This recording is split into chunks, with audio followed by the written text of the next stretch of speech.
हो चला आगाज रन का, युग बदलने की तैयारी, जीत उसी की होगी जिसका संघर्ष होगा जारी। जी हाँ दोस्तों, welcome to my YouTube channel. Bihar police मद्य निषेध और बिहार पुलिस के लाइव प्रैक्टिस सेट में आप सभी का स्वागत है।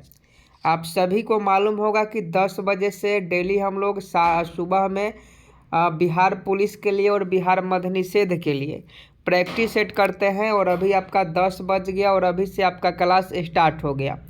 तो उम्मीद है जितने भी अभ्यर्थी हैं बिहार पुलिस वैकेंसी का इंतज़ार कर रहे हैं या जिनका मई में बिहार मद्य निषेध का एग्ज़ाम होने वाला है, वो सभी जुड़ गए होंगे। और आज का क्लास बहुत ही महत्वपूर्ण होने वाला है। देखिए, आज का पहला क्वेश्चन है कि त्रिपुरा राज्य की राजधानी कहाँ है। एक का सही सही जवाब बताएंगे। I am waiting for your answer कि त्रिपुरा राज्य की राजधानी कहाँ है। तो एक का अगर आप ऑप्शन ए अगरतला बता रहे हैं तो आपका बिल्कुल राइट आंसर है। बहुत ईजी प्रश्न है और ऐसे ही क्वेश्चन आपके बिहार मद्य निषेध के एग्जाम में पूछा भी जाएगा कि त्रिपुरा राज्य की राजधानी कहाँ है। तो एक का अगर आप ऑप्शन ए अगरतला बता रहे हैं तो आपका बिल्कुल करेक्ट आंसर हो जाएगा। नेक्स्ट प्रश्न 2 का सही सही जवाब बताएंगे कि विश्व में एकमात्र तैरता हुआ नेशनल पार्क किबुल लामजुआ किस राज्य में स्थित है। यह बिहार दरोगा के एग्जाम में भी क्वेश्चन ये पूछा गया है।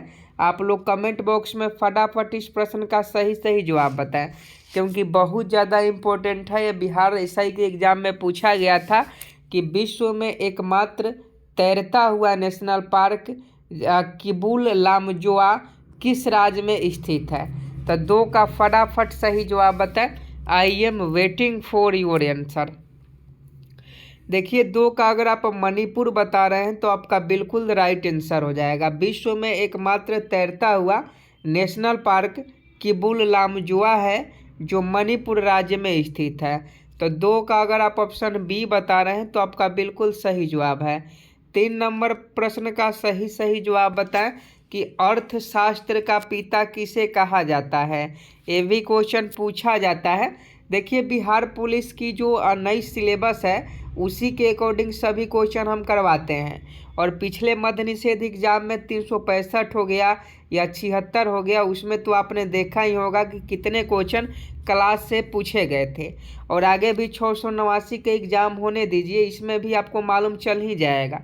तो 3 का फटाफट सही जवाब बताएं कि अर्थशास्त्र का पिता किसे कहा जाता है। तो 3 का अगर आप ऑप्शन बी एडम स्मिथ बता रहे हैं तो आपका बिल्कुल राइट आंसर है। अर्थशास्त्र का पिता किसे कहा जाता है, तो एडम स्मिथ को कहा जाता है। नेक्स्ट प्रश्न 4 का सही सही जवाब बताएं कि स्वेज नहर का निर्माण किस वर्ष किया गया था। 4 का सही सही जवाब बताएं। I am waiting for your answer कि स्वेज नहर का निर्माण किस वर्ष किया गया था। देखिए, अगर आप 1869 बता रहे हैं तो आपका बिल्कुल राइट आंसर हो जाएगा। स्वेज नहर का निर्माण 1869 में किया गया था। तो 4 का अगर आप ऑप्शन ए बता रहे हैं तो आपका बिल्कुल राइट आंसर हो जाएगा। अगला प्रश्न पूछा जाता है कि हर्यक राजा बिंबिसार की राजधानी कहाँ थी। फटाफट इस प्रश्न का सही सही जवाब बताएंगे। क्वेश्चन हमेशा पूछा जाता है कि हर्यक राजा बिंबिसार की राजधानी कहाँ थी। तो 5 का सही सही जवाब बताएं। I am waiting for your answer कि हर्यक राजा बिंबिसार की राजधानी कहाँ थी। देखिए, अगर आप राजगृह बता रहे हैं तो आपका बिल्कुल सही जवाब हो जाएगा। आज का जो राजगीर है पहले राजगृह हुआ करता था। तो ऑप्शन सी 5 का सही जवाब हो जाएगा। आगे देखिए कि गोवा को किस वर्ष पुर्तगालियों से मुक्त कराया गया था। फटाफट इस प्रश्न का सही सही जवाब बताएं। 6 नंबर प्रश्न का तो देखिए 1961 अगर आप बता रहे हैं तो आपका बिल्कुल राइट आंसर हो जाएगा। सबसे पहले भारत में पुर्तगाली ही आए थे और सबसे बाद में पुर्तगाली ही गए। तो 6 का अगर आप ऑप्शन बी 1961 बता रहे हैं तो आपका बिल्कुल राइट आंसर हो जाएगा। अगला क्वेश्चन 7 नंबर का सही सही जवाब बताएं कि विद्युत धारा की इकाई क्या है। यह बिहार मद्य निषेध के लिए बहुत अच्छा क्वेश्चन है, पूछा जाएगा कि विद्युत धारा की इकाई क्या है। तो देखिए, 7 का अगर आप ऑप्शन सी बता रहे हैं एम्पियर। आप 10वीं क्लास में ही पढ़े होंगे कि विद्युत धारा की एक एसआई मात्रक जो होता है वह एम्पियर होता है। तो अगर क्वेश्चन पूछे कि विद्युत धारा का इकाई क्या होता है तो एम्पियर होता है, तो 7 का ऑप्शन सी सही जवाब हो जाएगा। अगला प्रश्न 8 का सही जवाब बताए कि सूर्य का दीप्त सतह जिसे हम देखते हैं क्या कहलाता है। सूर्य का दीप्त सतह जिसे हम लोग देखते हैं उसे क्या कहा जाता है। 8 का सही जवाब बताएं। तो देखिए उसे फोटोस्फीयर के नाम से जाना जाता है। सूर्य का जो सतह होता है जिसे हम लोग देख पाते हैं उसे फोटोस्फीयर के नाम से जाना जाता है। तो ऑप्शन बी सही जवाब हो जाएगा। आगे देखिए 9 नंबर प्रश्न है कि कौन सी नदी पश्चिम दिशा में बहती है। 9 का सही जवाब बताएं। I am waiting for your answer कि कौन सी नदी पश्चिम दिशा में बहती है। तो देखिए नर्मदा आपका बिल्कुल राइट आंसर हो जाएगा। नर्मदा नदी जो है वह पश्चिम की ओर बहती है। आगे देखिए सीटीबीटी का पूर्ण रूप क्या होता है। सीटीबीटी का पूर्ण रूप आपको बताना है सीटीबीटी। तो देखिए इसका सही जवाब कॉम्प्रहेंसिव टेस्ट बैन टेरिटरी, ये आपका ऑप्शन है, बिल्कुल सही जवाब हो जाएगा। आगे देखिए 11 नंबर की दिल्ली के लाल किले का निर्माण किसने करवाया था। ये भी क्वेश्चन पूछा जाता है कि दिल्ली के लाल किले का निर्माण किसने करवाया था। तो ये आपका शाहजहां ने करवाया था। शाहजहां ने दिल्ली के लाल किले का निर्माण करवाया था। तो 11 का ऑप्शन है सही जवाब हो जाएगा। आगे देखिए तुलु वंश की स्थापना किसने किया। तो देखिए तुलु वंश की स्थापना जो है वीर नरसिंह के द्वारा किया गया, क्योंकि शेरशाह होगा नहीं, कुतुबुद्दीन ऐबक होगा नहीं, सिकंदर होगा नहीं, तो अलग यही लग रहा था। तो ऑप्शन है वीर नरसिंह आपका बिल्कुल सही जवाब हो जाएगा। तुलु वंश की स्थापना किसने की थी। वीर नरसिंह ने की थी। आगे देखिए 13 का सही जवाब बताएं कि दो न्यूरॉन के बीच की जगह क्या कहलाती है। 13 का सही जवाब बताएं। I am waiting for your answer कि दो न्यूरॉन की बीच की जगह क्या कहलाती है। तो ये साइनेप्स के नाम से जाना जाता है। दो न्यूरॉन के बीच की जगह जो होती है वो साइनेप्स कहलाती है। तो 13 का ऑप्शन सी सही जवाब हो जाएगा। अगला क्वेश्चन पूछा जा रहा है कि त्रिपुरा राज्य के प्रथम मुख्यमंत्री कौन थे। जैसे बिहार के प्रथम मुख्यमंत्री कौन थे तो श्री कृष्णा सिंह थे, वैसे ही त्रिपुरा राज्य के प्रथम मुख्यमंत्री कौन थे तो सचिंद्र लाल सिंह थे। ये इम्पोर्टेंट नहीं है, लेकिन अगर यही बिहार पूछता, त्रिपुरा के जगह बिहार पूछता तो ये बहुत ज़्यादा इम्पोर्टेंट हो जाता। तो 14 का ऑप्शन सी सही जवाब हो जाएगा। देखिए जो लोग टेलीग्राम नहीं ज्वाइन किए हैं वो लोग टेलीग्राम ज्वाइन कर लीजिएगा। और शाम का 6 बजे वाला क्लास अभी बंद चल रहा है, क्योंकि इतना बिजी हो गए हैं कि बता नहीं सकते हैं। इसलिए 1-2 दिन में शाम 6 बजे वाला क्लास होता है बहुत जल्द शुरू कर दिया जाएगा, आपको बताया भी जाएगा। तो पिछले क्लास को रिवीजन कीजिए, लूसेंट का जो भी क्लास हमने लिया है। 15 का सही जवाब बताएं कि सभी अम्लों में अनिवार्य रूप से कौन सा तत्व पाया जाता है। 15 का सही जवाब बताएं। तो ऑप्शन सी हाइड्रोजन हो जाएगा। सभी अम्लों में H2SO4 में हाइड्रोजन पाया जाता है, HNO3 में पाया जाता है, HNO2 में पाया जाता है, सब में हाइड्रोजन पाया जाता है। तो इसका सही जवाब ऑप्शन सी हो जाएगा। आगे देखिए 16 नंबर के रूस के पूर्व शासकों को किस नाम से जाना जाता था। 16 का सही जवाब बताएं कि रूस के पूर्व शासकों को किस नाम से जाना जाता था। तो उसे जार के नाम से जाना जाता था। ये 10वीं के सोशल साइंस का क्वेश्चन है, हिस्ट्री में पढ़ना है कि रूस के पूर्व शासकों को किस नाम से जाना जाता था। तो जार के नाम से जाना जाता था। 17 नंबर क्वेश्चन देख लीजिए कि पहला अंतरिक्ष यात्री नील आर्मस्ट्रॉन्ग ने चंद्रमा पर किस वर्ष कदम रखा था। तो देखिए पहला अंतरिक्ष यात्री नील आर्मस्ट्रॉन्ग ने चंद्रमा पर 1969 में कदम रखा था। 1969 में सबसे पहले नील आर्मस्ट्रॉन्ग ने चंद्रमा पर कदम रखा था। तो ऑप्शन डी सही जवाब हो जाएगा। आगे देखिए 18 नंबर की प्रथम पंचवर्षीय योजना में किसको प्राथमिकता दी गई। एक क्वेश्चन आपको पहले भी करवाए हैं कि कृषि को, प्रथम पंचवर्षीय योजना में कृषि को प्राथमिकता दी गई थी। तो 18 का अगर आप ऑप्शन बी बता रहे हैं तो आपका बिल्कुल सही जवाब है। अगला प्रश्न का सही जवाब बताएं कि राष्ट्रीय डॉक्टर्स दिवस प्रतिवर्ष किस तिथि को मनाया जाता है। देखिए दिवस से संबंधित एक ना एक क्वेश्चन जरूर पूछा जाएगा, तो याद रखिएगा और फटाफट बताइए कि राष्ट्रीय डॉक्टर्स दिवस प्रतिवर्ष किस तिथि को मनाया जाता है। देखिए अगर आप 1 जुलाई बता रहे हैं तो आपका बिल्कुल राइट आंसर है। राष्ट्रीय डॉक्टर्स दिवस 1 जुलाई को मनाया जाता है। कार्बन के अपरूप हैं, ये क्वेश्चन इजी है लेकिन पूछा जाता है, कतई जहर प्रश्न है। तो कार्बन के अपरूप हीरा है, ग्रेफाइट है। तो 20 का ऑप्शन है सही जवाब हो जाएगा। अगला प्रश्न का सही जवाब बताइए कि इंदिरा प्रियदर्शनी स्टेडियम कहाँ स्थित है। 21 का सही जवाब बताएं कि इंदिरा प्रियदर्शनी स्टेडियम कहाँ स्थित है। तो देखिए ये मुंबई में है। ये जो स्टेडियम है इंदिरा प्रियदर्शनी, ये आपका मुंबई में स्थित है। तो 21 का ऑप्शन भी सही जवाब हो जाएगा। आगे देखिए भारत का 29वां राज्य कौन है, क्वेश्चन पूछा जाता है। ये भी पूछा जाता है कि भारत का 29वां राज्य कौन बना। तो देखिए 29वां राज्य भारत का बनने वाला तेलंगाना राज्य है। तेलंगाना जो है 29वां राज्य है। आगे देखिए जैविक स्वर्ग किसे कहा जाता है। क्वेश्चन को ध्यान से पढ़िए, उसके बाद आप लोग सही जवाब दीजिए कि जैविक स्वर्ग किसे कहा जाता है। देखिए सैंडविच द्वीप को कहा जाता है। जैविक स्वर्ग जो है वह सैंडविच द्वीप को कहा जाता है। तो आपका 23 का ऑप्शन है बिल्कुल आपका सही जवाब हो जाएगा। 23 का क्या हो जाएगा, ऑप्शन है सही जवाब हो जाएगा। आगे देखिए 24 नंबर की भारत का पहला नाभिकीय शक्ति स्टेशन कौन सा है।